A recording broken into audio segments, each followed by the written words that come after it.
Bismillahirrahmanirrahim. Au nom de Dieu, le tout clément, le tout miséricordieux, je témoigne que seul Dieu mérite d'être adoré. Et je témoigne que Mohammed est son serviteur et son envoyé. Paix soit sur lui. Et je témoigne que Jésus est son serviteur et son envoyé. Paix soit sur lui. Et qu'il est la parole que Dieu a annoncée à Marie, et qu'il est un esprit créé par Dieu et honoré, et que l'enfer est une vérité, et que le paradis est une vérité.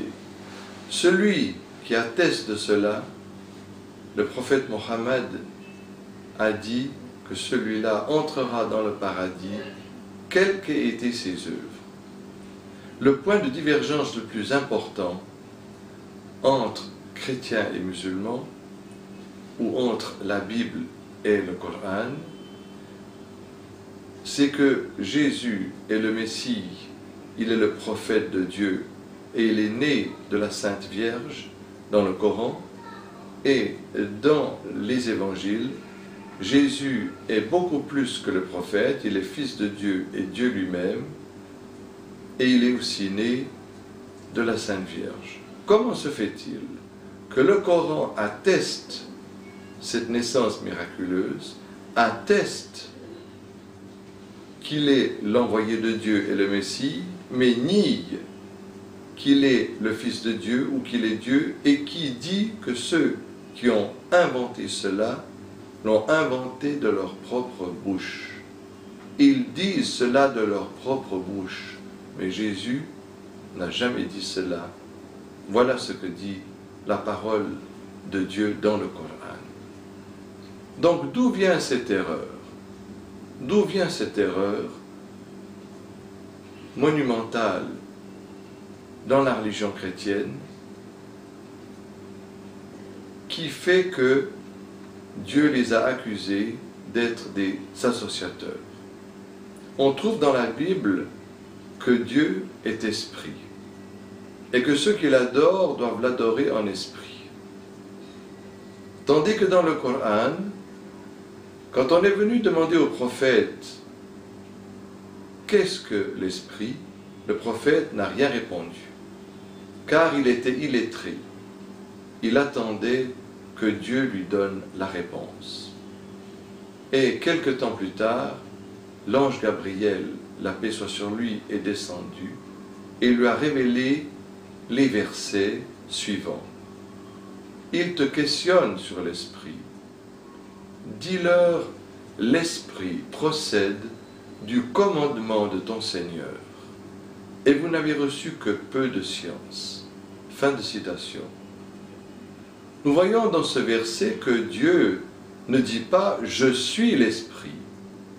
Il dit que l'esprit provient du commandement de Dieu. Dieu lui a dit « sois » et il a été.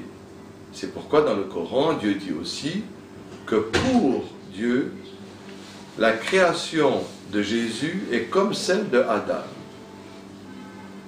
Dieu a créé Jésus de terre, il lui a dit « sois » et il a été comme le prophète Adam, la paix soit sur lui.